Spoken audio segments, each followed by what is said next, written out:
know that, but as always, and maybe the rest of the panel can tell you, I play a bit of the devil's advocate because I am the lone black Republican up here. He just made a fool out of himself. I mean, you can look at Dennis Rodman and think he's making a fool out of himself. We know Barack Obama, what he was like, anti-war, government... Boy, that escalated quickly. I got to jump into a rally to save a hospital here in Brooklyn in just a minute. I stopped working on my dissertation the second my grandmother died. I am a blazing liberal who can have a Republican-leaning ideology if you give me enough beers. I got to get you that Illuminati thesaurus. Once you get that, you're going to be able to speak in the same language I can speak. Now, a white person with a criminal record is more likely to get a job than a black person without one. What? Did we just become best friends? Yep. The point of financial stability and economic justice is that you're free from confines of society and you have more freedom and to make your own choices. Just in general, people who have money tend to have more access to resources to be able to use in their defense versus people that don't have money. So you see a lot of, lower, and that's really a class issue, and race does come into play. This is Let Your Voice Be Heard, right here on WHCR 90.3 FM, the voice of Harlem.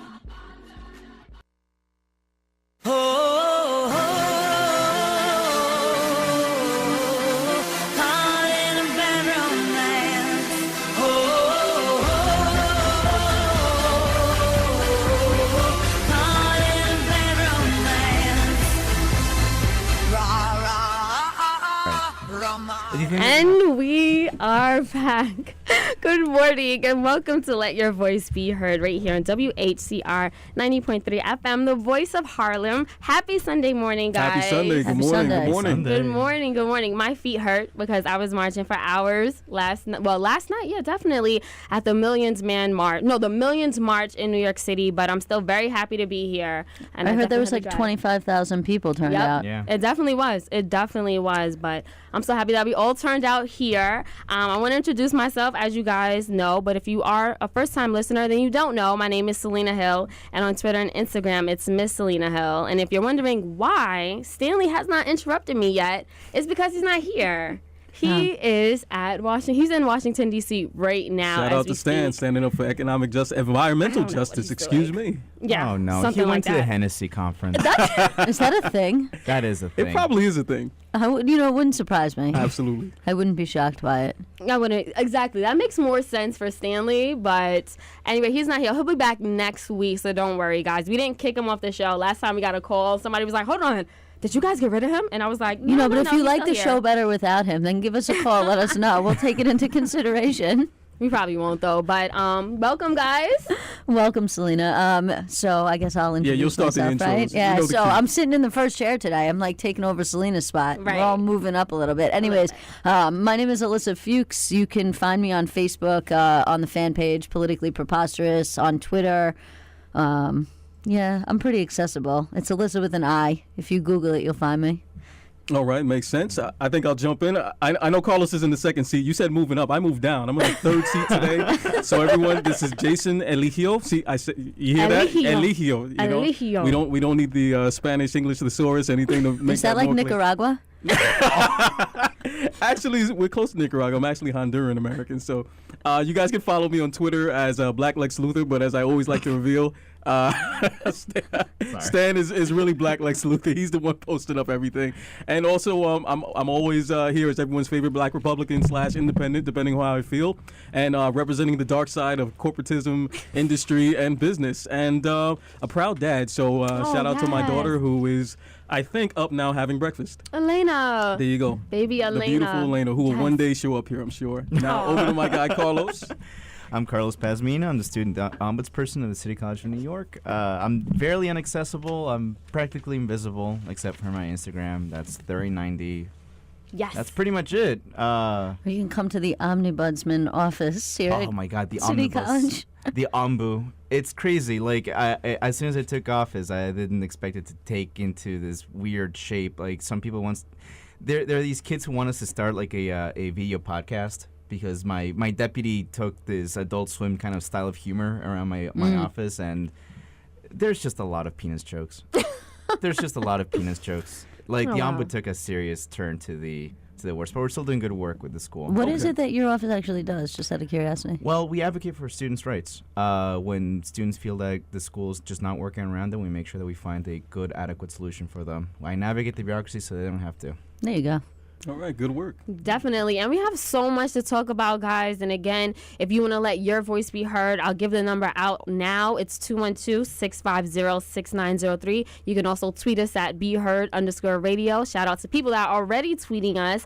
And we have such a big show. We're going to start off talking about the torture report. Okay, so I mean, as if news wasn't already depressing, then the big torture report came out earlier this week, actually last week, and we found out that the U.S. has been torturing a number of people, mainly Muslims, after 9/11. And the thing is, torture is not effective. What happens is people just say anything while they're being tortured just to stop the pain. So what has been gained from this?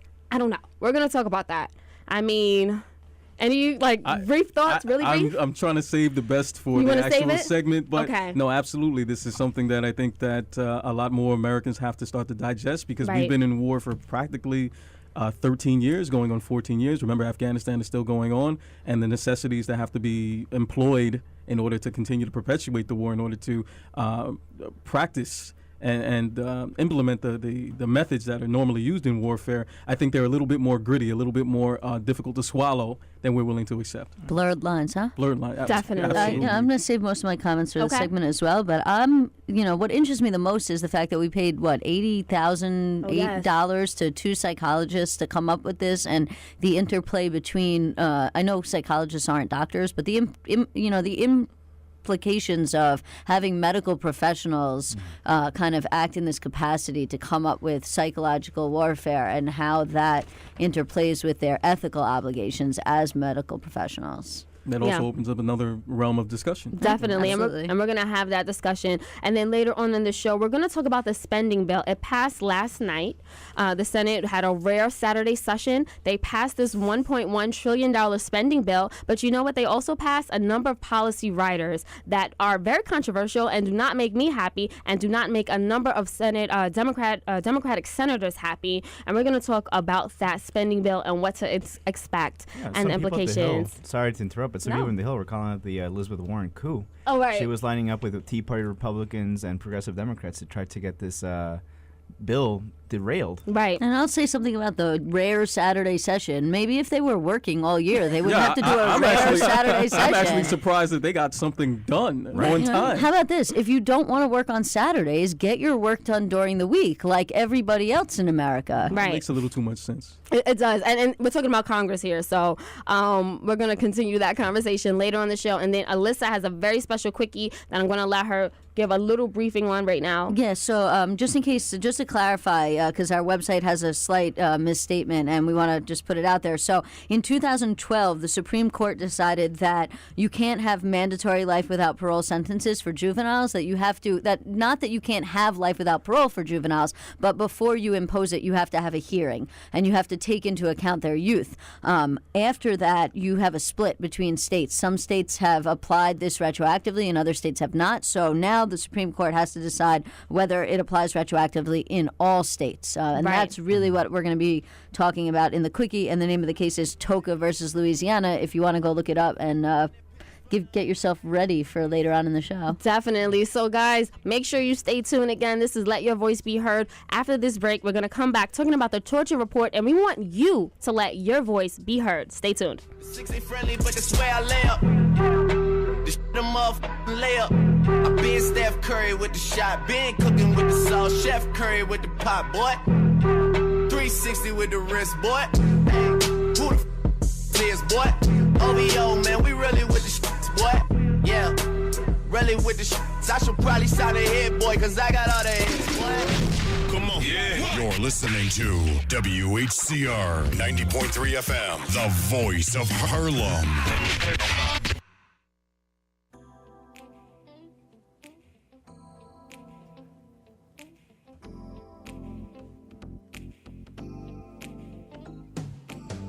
Hey, this is DJ Justice from the Flavor Zone, Classic Soul and R&B. I'd like to welcome you and yours to every other Saturday right here from 8 p.m. to 12 midnight for some of the hottest songs in R&B and Classic Soul. Let's cry a little, laugh a little, sing a little. Every other Saturday from 8 p.m. to 12 midnight right here at Whcr 90.3 FM New York, the voice of Harlem, Flavor Zone, Classic Soul and R&B. DJ Justice, let's go.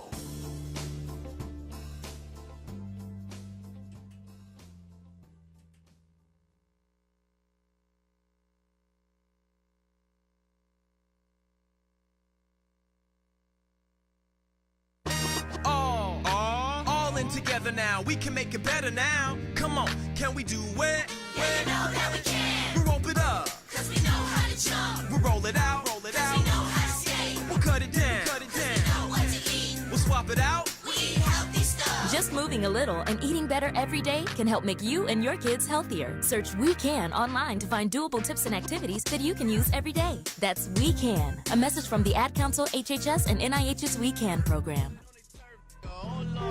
I'm the rookie and the vet. Shout out to the I ain't holding down the set. All up in my phone looking at pictures from the other night. She gon' be upset if she keep scrolling to the left, dog. She gon' see some shit that she don't wanna see. She ain't ready for it. If I ain't the greatest, then I'm headed for it. Yeah, that mean I'm way up. Yeah, the six ain't friendly, but that's where I lay up. And we are back. This is Let Your Voice Be Heard. And this is Selena Hill on the ones and twos because Stanley left us. He's in Washington, D.C. He'll be back next Sunday. So you can tweet him or you can boo at him on Twitter. I think I just heard one boo. Do that on Twitter. What is he on now? Cat Daddy something or Fritz Daddy? I Wait, gotta he's not Dark Swindle anymore? Dark skin? No, he's back to Dark Skin Swindle. No, he's not, guys. Oh, so he's on that Cat Daddy 99 thing. All right, so on Twitter, it's Stan Fritz, but on Instagram, it's Dark Skin Swindle or Cat Daddy or one of his multiple he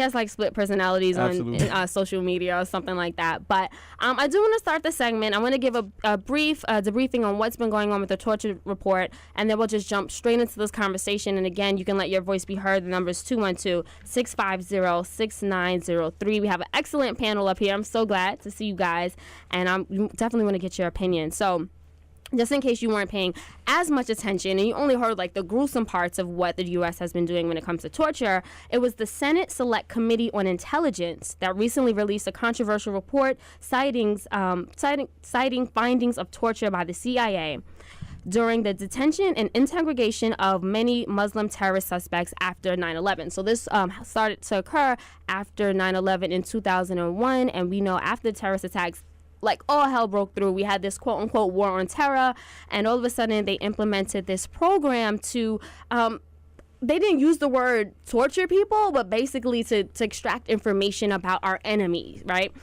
So the report found that some interrogations were much more brutal than the CIA had actually disclosed, and that officials misled the Bush administration, which authorized the program, as well as members of Congress and the public. So the interrogations also produced false information, ensnaring innocent people, and sometimes with tragic results. Besides waterboarding, pushing and shoving, what the people did was they also threatened detainees with sexual abuse by shoving broomsticks up their anuses, and rectal hydration, in which they put water up people's rectums. And they would do this sometimes for days, sometimes for weeks. And it always made me question, like, if you're not getting the correct information after you do this process the first time, why do it 8 more times or 80 more times? Want to add to that, on top of the ones that Selena mentioned, you had what's called an attention grasp, walling, which is shoving somebody into the wall, facial slaps, insulting slaps, cramped confinement, wall standing, stress position, sleep deprivation for over 180 hours, insects placed into small confinement boxes, and as Selena already mentioned, the rectal rehydration and waterboarding. And feeding. Yes. And feeding, yes. Definitely. So the CIA, they said that that the Bush administration told them to implement this quote-unquote enhanced integration. But, of course, the Bush administration is pushing back, saying, we didn't know as much. Now it's all coming out. I don't know how much I believe that. But I want to just say, torture is immoral. It violates the law, and it produces false leads. And that's been pretty much the general consensus. That's what most experts have come to agree upon. So I want to first I want to just let everybody know how torture works. I think I mentioned it in the beginning of the show, but it's when you inflict pain upon a person, and that eventually leads to them saying virtually anything to make the pain stop, and that's how we get so much misinformation. So guys, what was your reaction? Like, who wants to just jump in there and talk about their reaction to this report when it came out? Carlos? I mean, I wasn't shocked at all. Unfortunately, this is something that I felt that everybody knew already. But then again, we live kind of like in this microcosm here in New York City. Like, this is a liberal bastion. Everybody kind of already has a critical point of view of the Bush years and the Audis. But what shocked me the most was the reaction from everybody else. I'm also shocked by the reaction of certain politicians who are making a calculation in 2016. Hillary Clinton didn't mention anything. Rand Paul, who's supposed to be the ultra-libertarian, civil liberties guy, hasn't said anything. They're all basically washing their hands because I believe that it is in their opinion, and I think that's opinion in this country, that during a time of war, there has to be the country has to have every availability in its arsenal to be able to get information, and apply its dominance over any other country or any other who they feel is a threat to the nation. Right, and the problem is when you implement tactics that end up having people just give you information, whether it's incorrect or whether it's correct, just for the purposes of getting them to stop, and then you end up with bad information or misinformation, and then you find that it's not helpful. A big part of this is that prior to the instigation, I guess, and the use of these enhanced interrogation techniques, they were already getting good information and credible information at that. And then they started to find that after these techniques were used, I mean, they did get some credible information, but a lot of the information they were getting was not credible. But just to add to your initial point about your reaction and the question that Selena posed, which was, I was not surprised either by the use of the techniques. I mean, I think a lot of people were aware.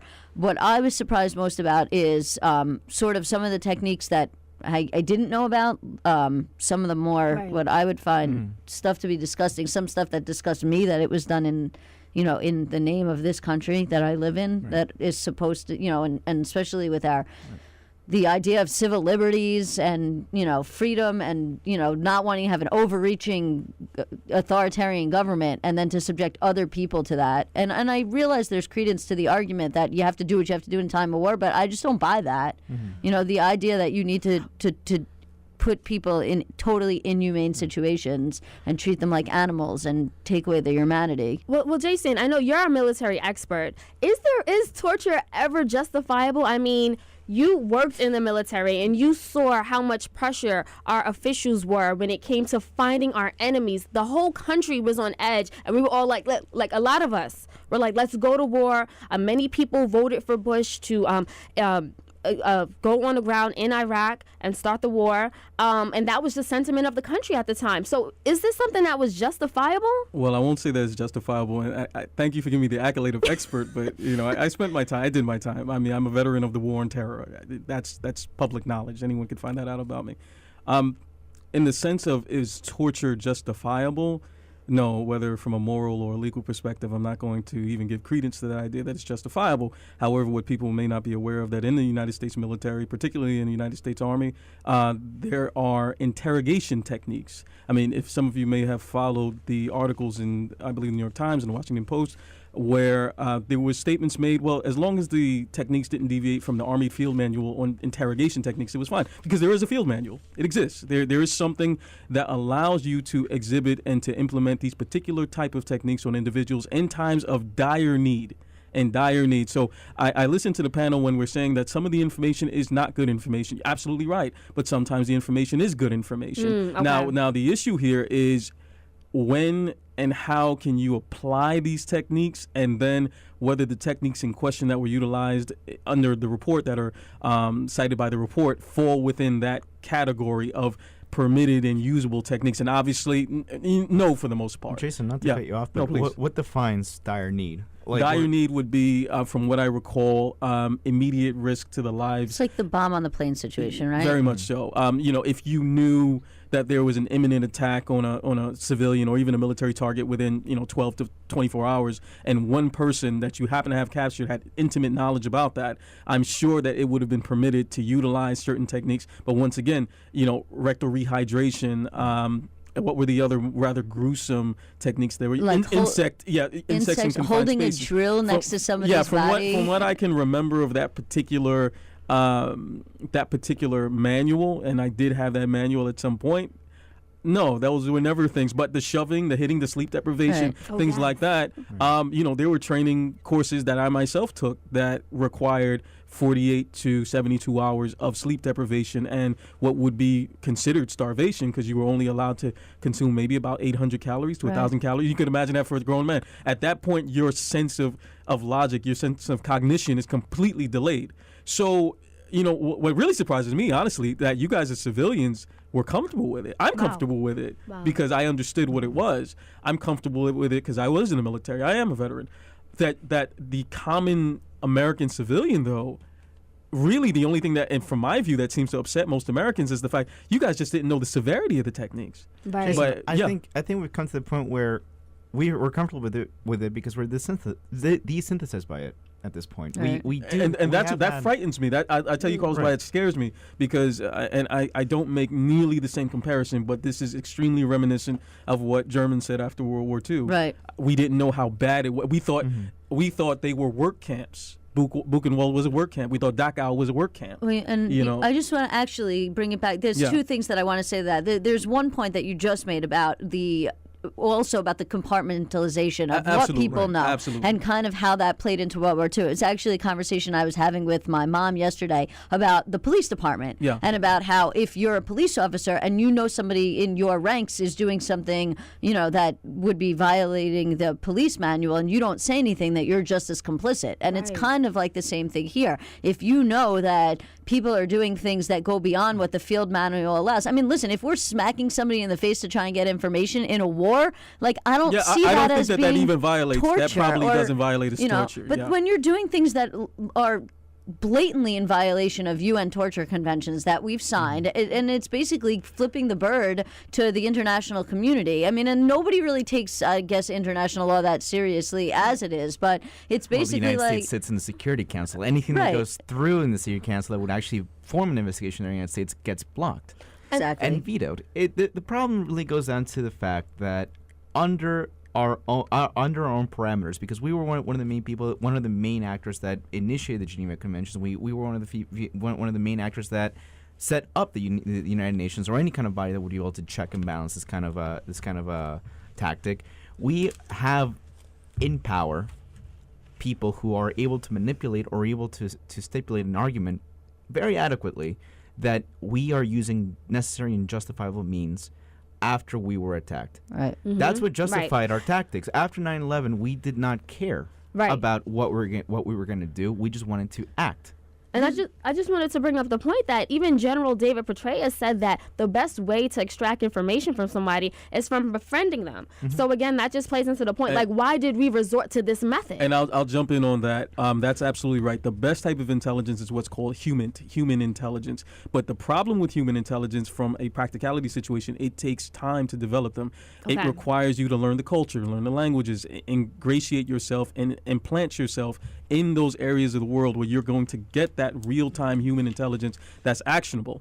Now, one thing I can tell you, having served in the military for quite some time, we have a real dearth of people who have the cultural, knowledge and wherewithal, as well as the linguistic skills, in order to actually get that real-time intelligence. So that explains why we may have depended more strongly on the torture techniques or the enhanced interrogation techniques, because we really do not have, maybe now, I don't know, I've been out for quite a few years, but at the time during 2003 through 2008, I can tell you we did not have many people who could speak Farsi or even Arabic or even understand the nuances of what was being communicated to you in Iraqi tribal society. Right. As far as making alliances in order to fight against more extremist Islamic contingents within the country. Those type of issues are what I'm talking about. Do you think that's? I'm sorry. I was going to say, there's something that you mentioned before that I think we keep skipping over, but we should really talk about, which is you keep mentioning the military. Yeah. But what a lot of these intense interrogation techniques were not carried out by the absolutely. military. Central They were intelligence carried out agencies. by the CIA. Central intelligence. And that raises another bigger question, which is even if it was arguably, and I'm not saying I agree with this, but even if arguably the military field manual says that some of these techniques are appropriate and are not torture, is it then crossing a line when you have the CIA, which is supposed to be an intelligence agency that is supposed to be, yes, collecting intelligence, but now they're engaging in military-type techniques. And so then we have an issue with that about separation of powers and about war powers and who is in the appropriate position to be carrying these things out. I was going to jump in, and then I'm going to keep this segment brief. This component of what I'm going to say brief because I know we have to keep the panel flowing. There has never been a real separation. I understand there's a legal separation, but from the origins of the Central Intelligence Agency, if we look back historically, it came out of the United States Army. It's many of the people who serve in it now have military experience. Heck, one of the most recent secretaries of defense, I think it was perhaps Robert Gates, I could be wrong, dually served in the U.S. Air Force at the same time that he was in the CIA. That's a little known thing that many people may not understand, and I don't think I'm divulging too much. You can serve in the clandestine service of the CIA at the same time still actively in the U.S. military. So that's if I continuously bring it up, it's just because it's extremely difficult to make the delineation between what, especially if some of this stuff was done under the auspices of Guantanamo Bay, what fell under the auspices of the United States military and what was under the actions of the Central Intelligence Agency. The reason I raise this point is because there's a Mother Jones article on this in more detail, but one of the things that's striking about the report is that it reveals that some, not all, but some of the CIA interrogators were untrained. They were completely untrained in these enhanced interrogation techniques or in any techniques, and that essentially they made up torturous techniques as they went along, just by pulling rabbits out of a hat. I don't know. Whereas if you have a military that actually is trained and they know the difference between what crosses the line or when something crosses the line, then they're in a better position, or we're in a better position as Americans to say, okay, our military carried something out and they were trained to do it and they knew where the line was. And some people will get in a disagreement about where that line actually is. But assuming we say there's a line here and on one side of it is torture and on the other side isn't, and our military is properly trained to know where that line is, versus some people in the CIA, those who are not overlapping, who are just making things up as they go along, they're not trained to know where that line is, and so they often will cross it. Right. Carlos? I'm not a proponent for the draft. I never believe that military service necessarily is adequate to the well-being of someone's health or even someone's mental health. But I do think that, when it comes to experience and when it comes to a certain level of even duty for the country, there needs to be some kind of a way where we can actually get better personnel or even more adequate personnel. So that's actually kind of something I want to drive out to Jason, because you've been in the military and you mentioned something that actually kind of caught my it caught my eye a little bit, which is there are people that went to military in 2003 and 2004 who did not have the adequate educational background to insert themselves in a culture. And my question to you is, do you think that we need to have some kind of draft or some kind of like service in which we can teach people before they go into the military or go into military service? I do understand, and I know that's something that I do want to answer, but I believe that we will be transitioning over to a break right now. But as soon as we get back, absolutely we'll address that, because there are some far more nuanced reasons for why that needs to, both in the CIA and the U.S. military. I ride low, she go low, my beat low, my bass low, I ride low. You should tell him what you said, bruh. Me, Juicy J, got too many. Me, Juicy J, got too many flows. Click ballin' out like the 98 Lakers.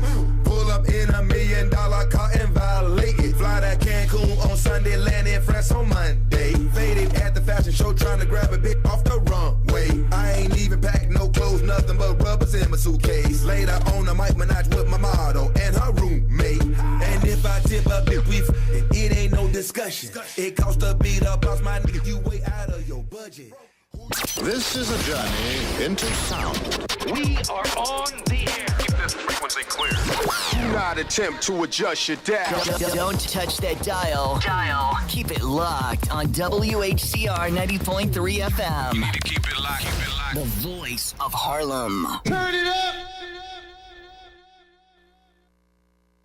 Domestic violence and abuse can happen at anyone, yet the problem is frequently ignored, excused, or denied.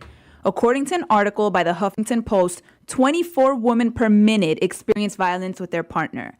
According to the hotline.org, between 55 and 95% of women in 10 different countries, including the United States, who had been physically abused had never contacted non-governmental organizations, shelters, or the police for help.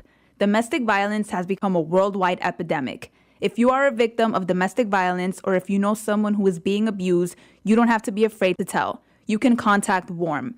WARM stands for We All Really Matter and is located right here in Harlem. You can contact them at 347-346-6210 or visit their website at www.weallreallymatter.org. WARM will help you heal from and leave an abusive relationship. They will also help you transition from a shelter and rebuild your life. Again, that number is 347-346-6210. Come on. Yeah. You're listening to WHCR 90.3 FM, the voice of Harlem.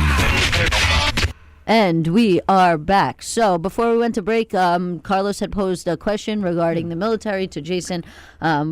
Jason, absolutely. Did you respond to that question? Make definitely a quick response just to kind that. of reframe. Sure, like, just to reframe. Yeah. Yeah. Do you think we need to have some kind of mandatory service to have more better trained personnel going into our military and our intelligence community? Absolutely. Well, as far as the military, absolutely. Right. I believe that one of the best periods of this country came out of the fact that there was a shared burden in national service. One of the ways that we so easily got into the Iraq War was because it was not a conflict that was borne by the entire country the way that the Vietnam War was. You know, the post-Vietnam military is really, the result of an economic draft, for lack of better terms. However, with intelligence community recruiting is extremely different from that.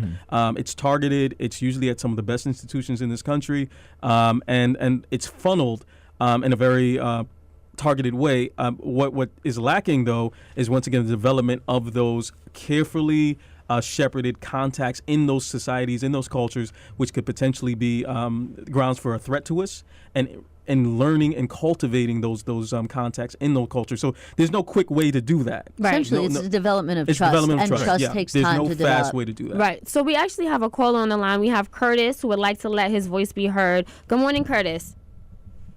Curtis, are you still there? Okay, we might have to get Curtis back on the... Curtis? Yes. Ooh, hold on. There you go, Curtis. Hey. So, yes. Now, did you have a question or a comment? Well, yes, I can remember. Melissa, she had stole my thunder earlier, and I think she was very eloquent because she zoomed right in boldly on what the Harvard situation is. And I think behind a whole bunch it was the false flag conjecture that went on after the 9/11, Holocaust. And it's one of those things where now that these characters are like changing them and they're on their last leg out, we that's left behind, what can be done to repair the damage that was done? I mean, the global communication, all the fallout from all these here lies and all this kind of stuff. What can possibly be done because of the CIA and this, that, and the other? Or this here cross-wiring of communication where everybody's getting their information late. The president gets his information way after everybody else, and then he's reacting, responding late, and people criticize him for this, that, and the other. And there's a small little faction in there that's just doing their own thing. And the damage is damaging the whole global progression of communication. And what about all the American body bags that's been coming back? And what do you tell these parents? What do you tell these people? What do you tell Americans? Taking them is the only way out. They're gone. I mean, and so forth. What do we do? Repair anything with these people that have suffered around the globe? Yes. Yes. Can somebody offer any suggestion on that? Because Yes, we are going to do that right now. Thank you so much for that, Curtis. If anybody else wants to let their voice be heard, the number is 212-650-6903. What he keeps saying is, where's the accountability? That's what I kept hearing, and I know Alyssa wants to jump right and, in. I think he also made another point within the accountability point, which is, how do we stand as Americans in relation to how the rest of the world looks at us now that this report has come out? And I know there was a lot of issues, which I don't really think we want to focus our conversation about whether or not the report should have been released, because I think that it should, and I think Americans have the right to know what is done in their name by their government. But there is this question of, how does the rest of the world perceive us now, and how should our military personnel be expected to be treated if they are captured, especially considering what we have done to others. But then there's the issue, the larger issue that Curtis raises regarding accountability. It's something we were just having conversation about a little bit off the air, and it's all about, when he said, when did they know, and who knew what, and when were they informed? Carlos? Despite the fact that this report came out, there's still a lot of questions that are left unanswered. It raises more questions than it answers to a certain extent. I mean, look at how the director brought it out. You mentioned something about George W. Bush bringing in and finding out in 2006 that. Oh yeah, I'll mention it on the air now. Please, okay. All right. So, according to this report, George Bush kind of knew about this, or first began to get information about the fact that this was going on in 2006, which first raises the question of, what's going on at the CIA, and where's the interaction between the military, the CIA, and the executive branch, so that people are informed and know what's going on. But then there's also a second issue, which is, assuming he's informed in 2006, which is what the report says, in 2007 he goes on to national television and he says, we don't torture people. Right. So then the question becomes, and as I said, it raises more questions than it answers. What did he know in 2006? Did they tell him about the rectal feeding? I'm sorry, Carlos. Go ahead. The assumption that we always bring out is that somebody in the executive branch must have known. Somebody had to have known. It was either Dick Cheney or Karl Rove or somebody. And the willful ignorance of George W. Bush is very telling. What you just explained is very willful ignorance from the fact that somebody in the intelligence community must have briefed the executive branch into what they were doing to a very peripheral degree. I think it goes back to that compartmentalization that I was talking about, and I know Jason's going to jump in and speak on that. But it's like everybody's on a need-to-know basis. You don't get any more information than what you need to know, and you're only given a very little information to carry out, and that is a tactic that goes back to the Nazis. That's exactly what the SS did. They gave these people this information, and these people this information, and these people this information, so the people driving the Jews to the trains didn't know that about the people who were running the gas chamber. I mean, how much more non-accountability can you have in this situation? That goes back to what you guys were saying about willful ignorance. I always like to use the term plausible deniability. Right. It's the same idea, same concept, that we have this misconception in this country that the president knows everything. Right. He is aware of everything. But I will tell you, no one can pierce the dark mind of intelligence communities, and there's absolutely no reason to believe that they would have shared absolutely everything and the raw truth of it to the executive office, just because it's the executive office.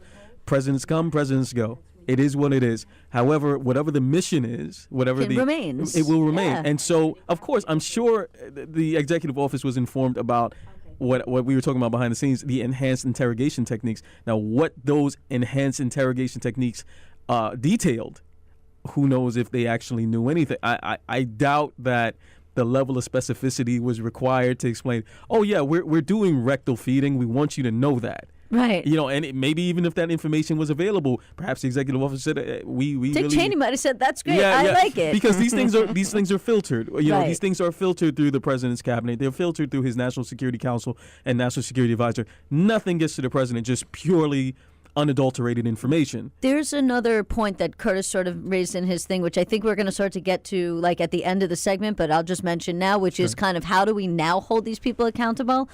So think about that, because we're going to talk about it later. But what you just mentioned raises the point that I was raising at the very, very beginning before we started this segment during the intro about there was psychologists hired to come up with these techniques. And so there's a question of medical ethics. And then there was also lawyers hired to come up with some legal. I mean, and listen, as a lawyer, we could make a red blue and blue red, and you want me to argue something, we can figure out a way to back it up. So, I mean, there's less ethical ramifications for the lawyers to say, okay, well, we're going to pick and choose these little bits of law and we'll conjure them together and come up with some kind of memorandum, because at least it could be said that they were trying to think of some legitimate legal argument. But for the psychologists who are developing these techniques, there has to be some ethical ramifications because they're medical professionals. They're not lawyers. They're not get paid to play with words and play semantics. Selena, do we have a caller on the line that we're going to go to? Yes, we do. Thank you so much for that, Alyssa. We do have Stefan on the line who would like to let his voice be heard. Stefan, are you there?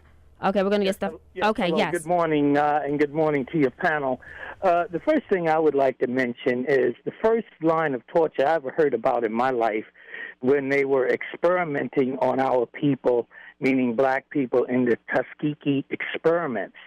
And I just saw a documentary where President Clinton apologized to the people who were experimented on.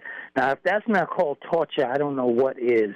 And then when Bush and Obama and them claim that they don't know about the torture, they knew all along. And when they can't find people to torture them, they send them to places like Egypt and Saudi Arabia and all these other countries where everything is legalized. So what that is doing when they talk about what the American image, I've lived in other countries. I've lived in Europe. I've lived in the Caribbean. I've lived in Canada and several other countries in my life. And America has a very, very bad reputation. Most countries that I've lived in fear America. America has played itself to a point where it's downright ridiculous, and we as taxpayers, we have to pay the bill for all of this foolishness. And how it's going to affect our image, we have a bad image anyway. Our image has been tarnished for decades. So what else is new? And they're probably still torturing some brother and sister down in Rikers Island right now as we speak. Preach on it. Thank you so much for that, Stephen, for calling in and leaving those remarks. And again, if you guys want to let your voice be heard, the number is 212-650-6903. You can also tweet us at BeHeard_radio. He brought up a number of points. I do want to just throw out one last question because I don't know what the time went, but I'm going to throw out one last question for the panel. You can get your last remarks in there as we move along. But I just want to know, so one thing that I wanted to call us at is so where do we go from here and how do we hold people accountable? And I did want to bring something up because this morning on my ride here, I heard that the UK actually may have known some of this information and that they too may be, they're under the microscope right now too. Because the way I look at it, whoever knew, you're just as guilty as torturing these people. And from my perspective, again, if we don't prosecute someone, I think it's going to continue to go. And like our last caller, Stefan, just said, someone might be being tortured anywhere right now. Who knows? Because, we can talk about it, but who's really getting in trouble? Who's really feeling some type of punishment? So, again, what do you think about going from here and holding people accountable? I'll jump in on that. I don't think there's any real way to hold anyone accountable because where does it start? Who are you going to prosecute and interrogate? I won't use the word interrogation, but who are you going to hold accountable? The actual executor of the torture, the commander, whether it be CIA or military, who oversaw the operation. How far up the ladder does it go? And even at that point, are the particular individuals who would have been culpable in this operation, is there a statute of limitations that would be applicable to this situation? It's so incredibly complex, and assigning the blame to anyone in particular, or even to any one institution, that's an impossibility. You understand? So if anything, the greater assignment of guilt is on us as an American culture, as an American people, because if, from what I'm gathering from the panel, we knew about this, even if somewhat surreptitiously we knew about it, then it's a matter of us being complicit in it. We allowed it to happen without any public uproar. I mean, we see daily, I won't use the word uprisings, but we see daily popular protest about what went on, obviously, with Eric Garner and Michael Brown. The internet allows us to know about things at a far more expedient pace than has ever been known in human history. If we knew about it, why didn't we say anything about it? Right. Great point, Carlos? Jason. Great point. We have a very checkered history when it comes down to these things. In the 1940s, we had internment camps for the Japanese. And our courts also failed in being able to establish any kind of closure for that dark time in our history. With Korematsu v. U.S., we maintain that if there is a necessary and justifiable cause during time of war, we will act in maintaining our citizens safe from a threat. So I don't, unfortunately, and I think I'm growing incredibly cynical at this point, but I don't see any, justifiable ends in any kind of litigation or in any prosecution. I think, unfortunately, this is just going to be another dark time in the history of the United States. And I agree with that, and I'll tell you why.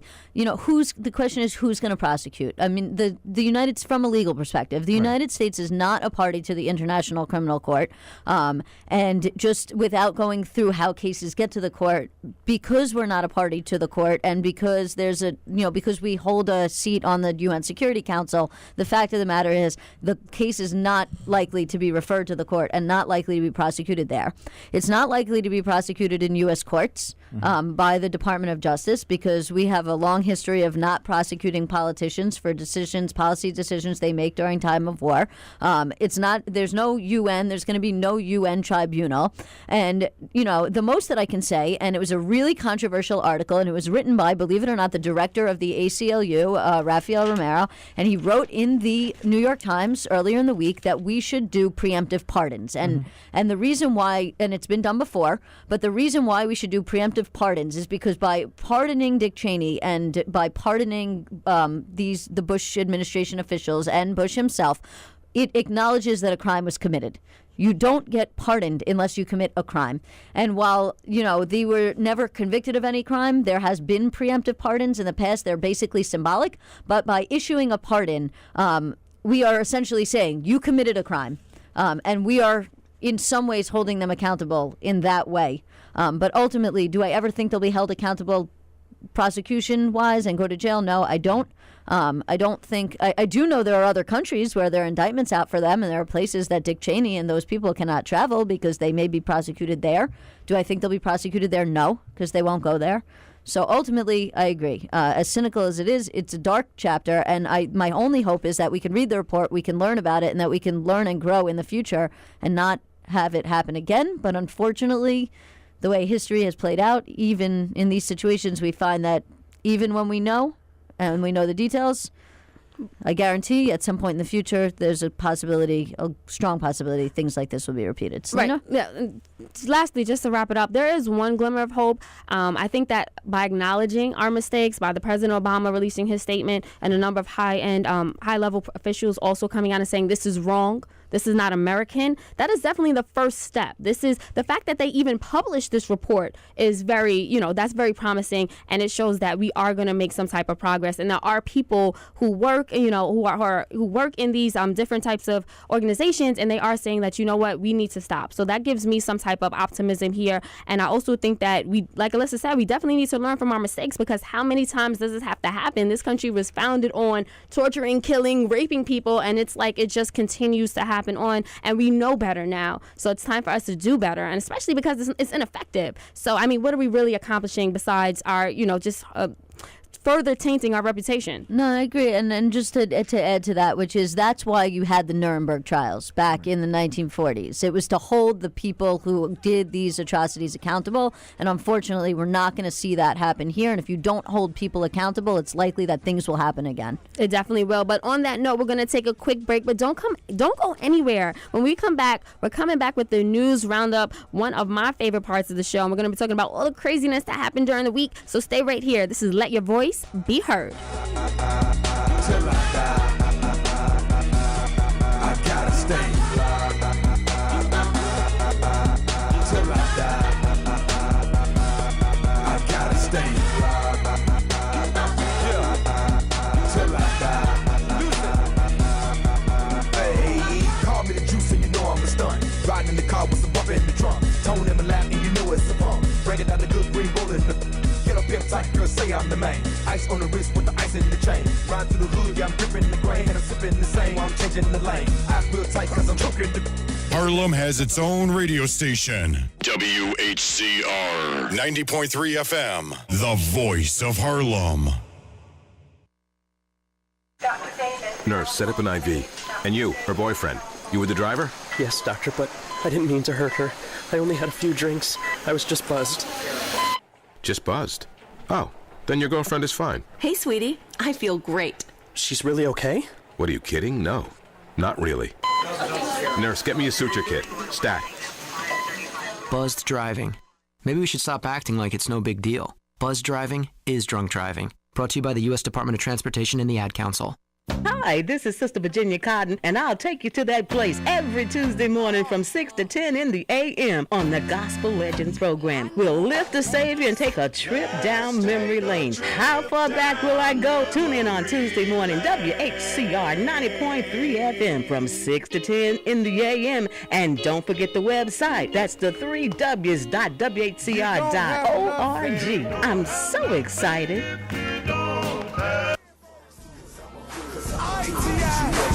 I'ma show you how to do this, son. Hey. Big things poppin', and little things stoppin'. Hey. Big things poppin', and little things stoppin'. Hey. Big things poppin', and little things stoppin'. Hey. Ball on these suckers, shout it, look at how they poppin' now. Do it, do it, do it, what you waiting for? Cause I don't do it, do it, what you waiting for? Do it, do it, do it, what you waiting for? Do it, do it, do it. Now let me hear you say, big things poppin', and little things stoppin'. Big things poppin', and little things stoppin'. Big things poppin', and little things stoppin'. Ball on these suckers, shout it, lose your mind, and now do it to the maximum. Take it while you asking them. Don't listen to them sucker when they say you too irrational. I said I was king, and them lanes started laughing them. Same sucker now, want the king on the track. I compose several classicals, you know, like Top Bad, dope boy, bring them out. And what you know about that? Now they ask high top, what you know about that? Dominated old sick, now I'm going right back. See me right here, let us show that like that. Even this hell say, damn, I ain't know it like that. Yeah, still bankhead, you can tell. Ain't nothing changed but the name on the mail. I still kicking door with them things in the air. And we are back. This is Let Your Voice Be Heard right here on WHCR 90.3 FM, the voice of Harlem. You're doing the throwbacks today. I'm feeling like I'm back in the club in 06. Really? 07. Wasn't that like from 07? Yeah, 3-6 Mafia, old T.I. Love this stuff. Stanley's not here, but blame him for the music, okay? No, the Not my music's favorite. good, actually. You guys like it? Okay, then I'll take the credit. But either way, right, so guys, we're back. This is the time we're going to talk about the news roundup. We're going to talk about different news stories, things that made us really sad, upset, angry, optimistic, anything that happened during the week. And we want you to let your voice be heard. The number is 212-650-6903. And I wanted to start it off with something that historic that happened yesterday all over the country, from Boston to LA to Washington, D.C. to right here in New York City. People were marching in the name of justice for unarmed black men that were killed usually by white police officers. Then nothing happens. They live their regular lives, and then sometimes they even profit from it. We know what happened with Darren Wilson's case. He shot, of course, Michael Brown, and he made hundreds of thousands of dollars after he shot him from all of these news interviews that he's been doing.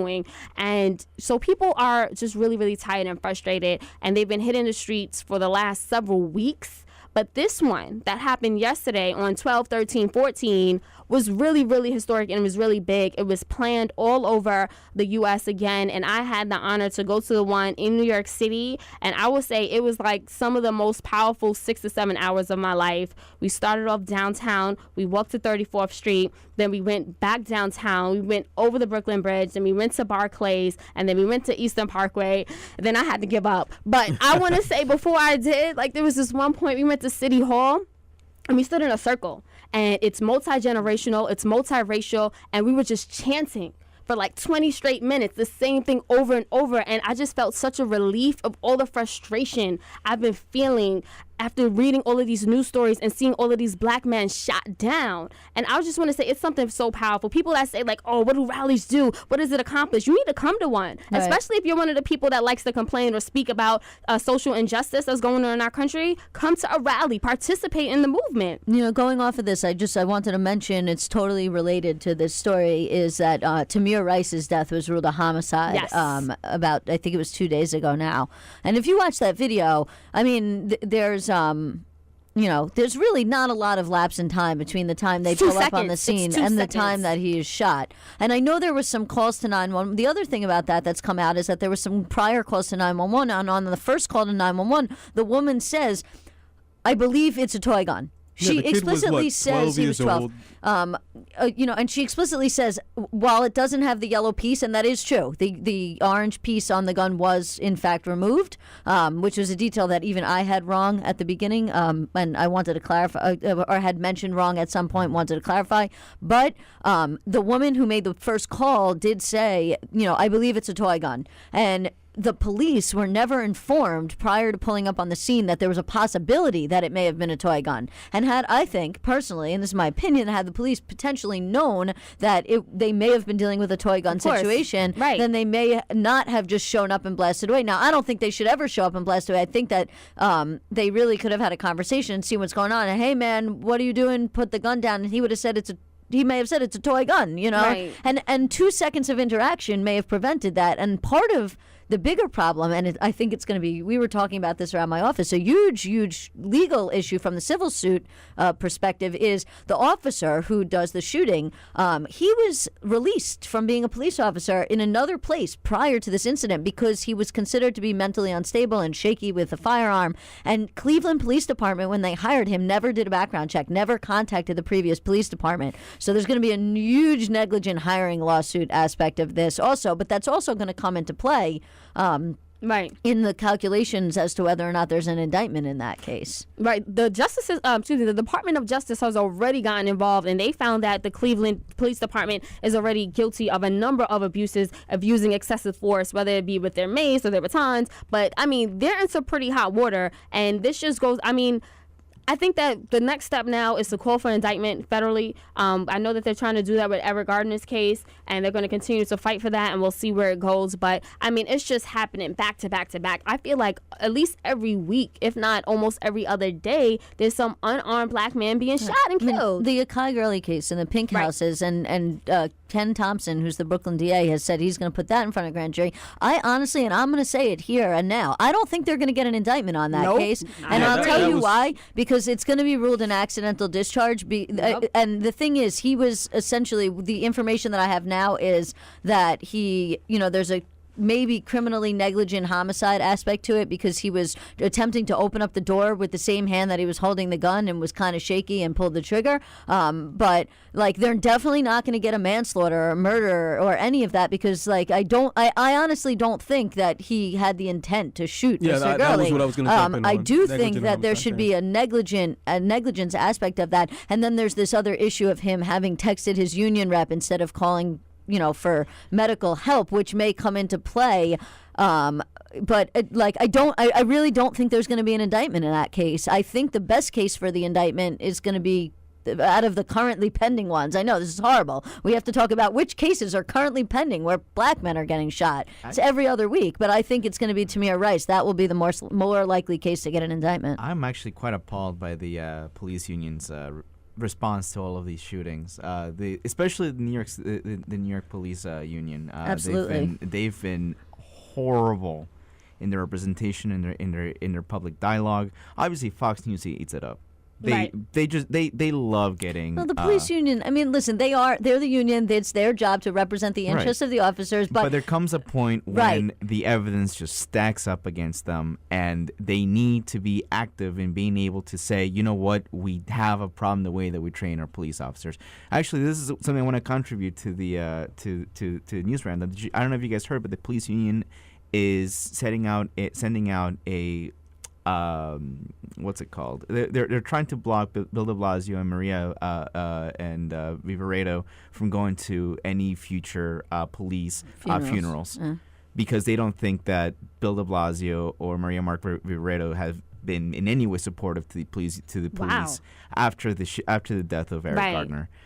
And that just goes into showing that this kind of tunnel vision, this forced tunnel vision that they have. They only see one thing. They only see this idea that there's this great sacrifice that the NYPD is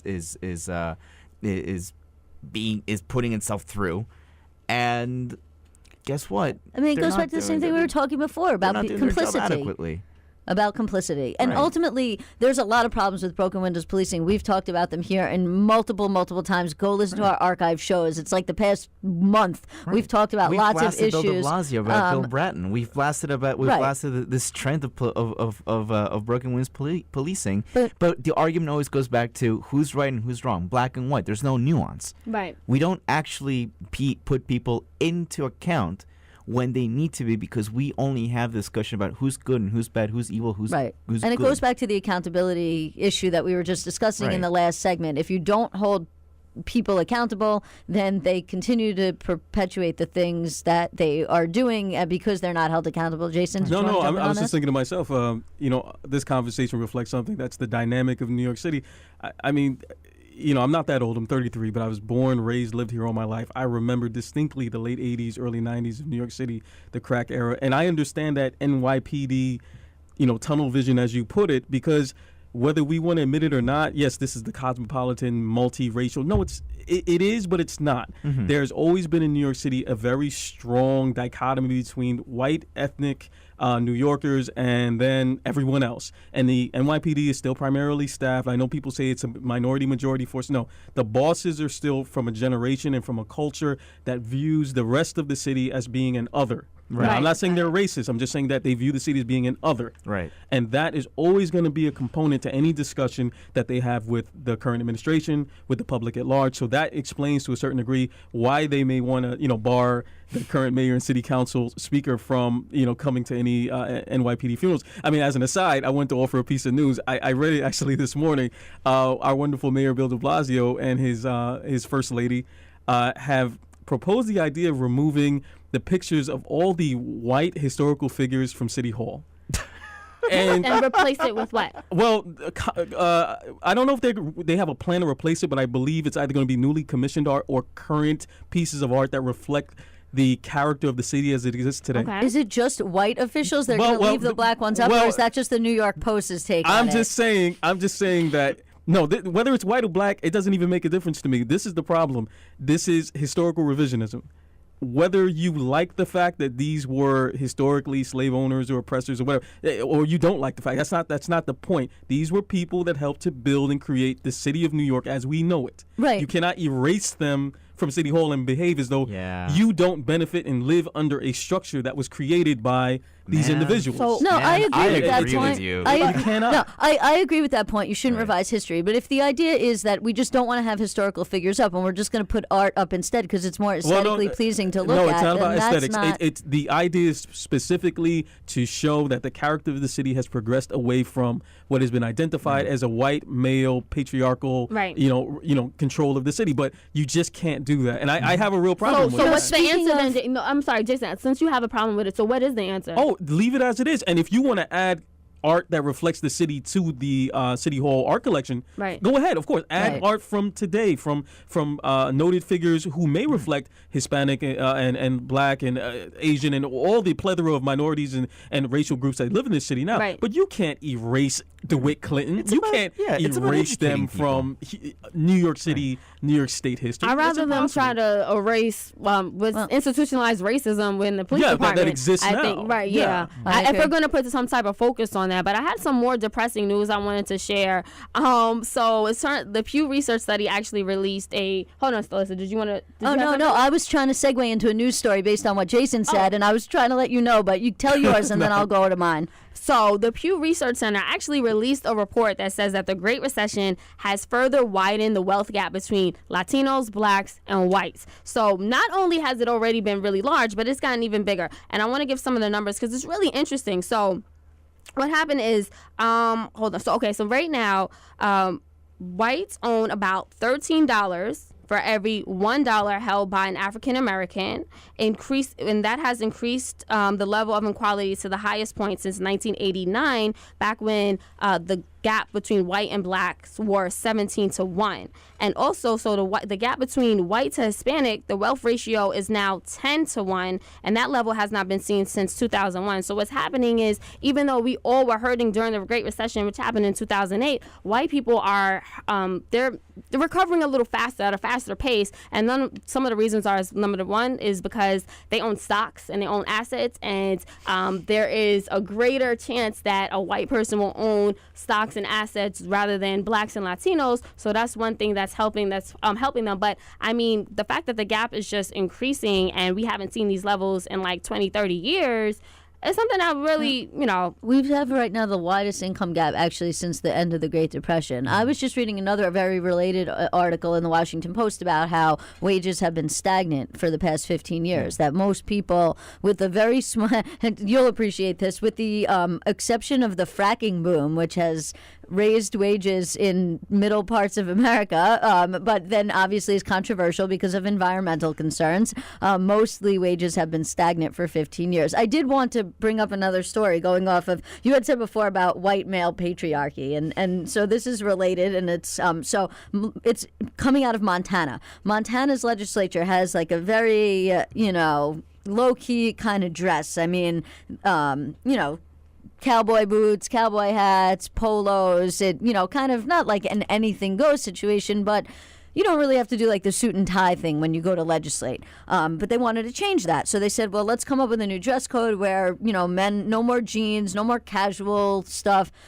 Like men are going to wear suits and ties. But they said women have to be sensitive about their skirt lengths and their necklines. And of course, this has now created an uproar about by mostly Democratic women, but also some Republican women who find that this is another one of those things where, men are always going to wear a suit, so it's never going to be an issue. But now, because of this new rule, they're going to be scrutinized about what they're wearing by the Sergeant of Arms, and they're going to be held up as to, is your neckline too low? Is your skirt too short? And it goes back to this whole idea of, dress codes and how, this Mad Men era of how women are supposed to dress to be professional, how men are supposed to dress, and how in some places that is changing, but in other places not so much. Like here in New York, you'll see a lot of women in pantsuits. You'll still see women in skirt suits, but, the pantsuit is becoming more acceptable. You go out to other states and it's like, where's your skirt? So my question is, do they have like an inch measure? Like, how do they measure whose skirt is too short and whose neckline is too low? Like, what's the inches to like your breast or like your knee to your skirt ratio? You kind of just do it based on the body appendages. No, don't you know how it works? If you're hot and the person who's in charge of the legislature thinks you're hot, then you can probably get away with having a little bit of a lower neckline. It's completely arbitrary, is what I'm trying to say. The thing is, if it's not broke, why do they want to fix it? Let everybody show up with cowboy hats and jeans and boots and leave it the way it's been working. How long has Montana been a state? Over 100? I'll just give you a quote from Jenny Eck. She's a member of the House, and she says, quote, it just creates the ability to scrutinize women. It makes it acceptable for someone who is supposed to be my peer and my equal to look me up and down and comment on what I'm wearing, and that doesn't feel right. And I have to agree with Miss Eck on this. I definitely concur with that. Yeah, that's how I feel. I mean, I get that enough. I wouldn't want to have to go through that actually at work. If you're going to have a dress code, which some other states have, they just say you have to be wearing business or professional attire. Yeah, it's very general. It doesn't specifically say anything about how low your neckline can be or how short your skirt is. Right. I don't think it should be like that. So speaking of that, I have another story that doesn't have anything to do with it, but I just want to say really quickly. So there's this father who's facing 20 years in prison for falsifying income so that his daughter can get could go to Harvard University and get financial aid. So he lied on his taxes, and his daughter received about $160,000 worth of financial aid, and now he may go to prison for 2 decades. I mean, so Jason, you're a father, right? Let's say baby Elena is like, I want to go to the most expensive school in the nation. Like, what do you feel? How do you feel for that? Let me tell you, I understand what he was trying to do, but I'm imagining he got on some federal forms. Right. Yeah. Falsified some things, massaged some numbers. Yep. Now, 20 years is a heavy hit. It's actually interesting because, if you fleece anybody you want and you work on Wall Street, you're not going to get 20 years. Well, see, that's a tangent. Wait, so if you're an individual and you commit fraud to better your daughter, you get 20 years, but if you fleece somebody on Wall Street, you get a slap on the wrist. not agreeing with the sentencing. I'm not even arguing the sentencing. I understand his perspective as a father. I'm just putting it out However, there. what I'm thinking about also is the fact that that institution, any institution, probably out of the General Endowment Fund, that's usually how they pay for these types of large financial aid packages. That's depriving someone else who actually needed it and could prove it Okay. of those No, funds. that's true. $160,000 is a hefty amount of money. So even though he was saying, baby girl, I want to send you to school, I'll play with these numbers to make it work. No. I just disagree with that possible sentence. My God. I don't know what they're charging him under. It must be some type of federal level tax fraud. He did the same thing for his other daughter who went to This is Father of the Year So right that's here. a What's pattern. going on? so his other daughter went to the University of Rochester, and she received $46,000 in financial aid back in 2010. So That's like a reasonable amount for Yeah. Listen, my bigger point, which is kind of what I've been interjecting here a little bit, is that when an individual does something to essentially fleece somebody, as you pointed out, and it is fleecing somebody out who really needs the money out of it, Yeah. like they get hit with a long sentence. But but if you are a stockbroker and you work on Wall Street, you can, like I said, fleece whoever you want. Go for it, because nobody's coming down. It goes back to the inequality in our justice system about sentencing and how people are treated. I know we need to go to break, but I have one more quick story. It's a good news story, so I want to get it out there. There's a guy, his name is Mark Bustos. He's a professional stylist. He has celebrity clientele. He normally charges like $150 a haircut. He's really, really expensive. But on Sundays, he goes out to the Lower East Side and to other places where people, I guess, tweet at him or contact him and let him know where there's homeless people. And he provides free haircuts to homeless people. And it helps them. Sometimes it can even help them get back out there, get a job. It can really affect their positive mentality, their, how they view themselves. A good haircut. Everybody knows what it feels like to get a good haircut and think that, positively about the way you look, and that can change your attitude. And so I just want to commend Mr. Bustos for donating his Sunday time to go out and do this great thing and cut hair for homeless people. And if you have a skill and you normally make a lot of money doing things for celebrity clientele, I think it's great to give back to the community like that. So I'm so glad you brought that up, because our dreamer and doer last week, her name is Chanel, aka Speedy Benjamin. She's actually doing a charity event in Harlem today from 1 to 5, and they'll be giving out free haircuts to the children that come to the event. I'm gonna have to tweet the information out because I'm definitely going, but I don't know the address offhand. But I want to say, I feel like it's an open public event, and if you want to bring your children, especially if they're from Harlem, you should do it. You should do that. And of course, we always commend people that do things like that, especially during the holiday season when it's about giving back, paying it forward. And I always believe that those blessings come right back to you. What aura you put out definitely comes back to you. But on that good note, and I'm so glad we ended on a positive note, we're gonna go to a break. But stay right here. This is Let Your Voice Be Heard.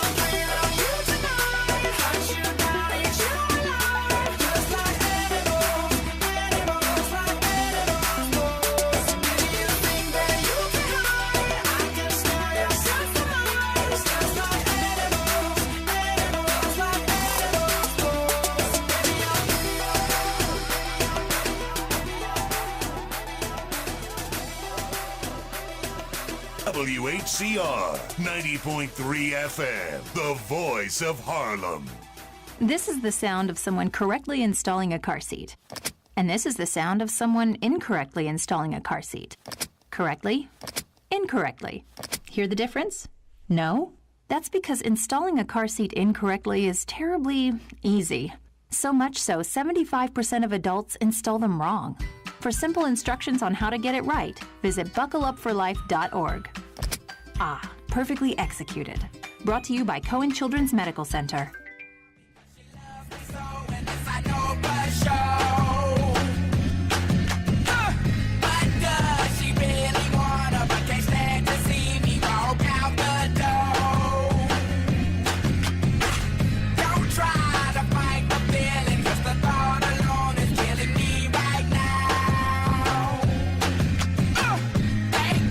From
Love the exception. So why yo, are we so in denial when we know we're not happy here? Y'all don't wanna hear me, you just wanna dance.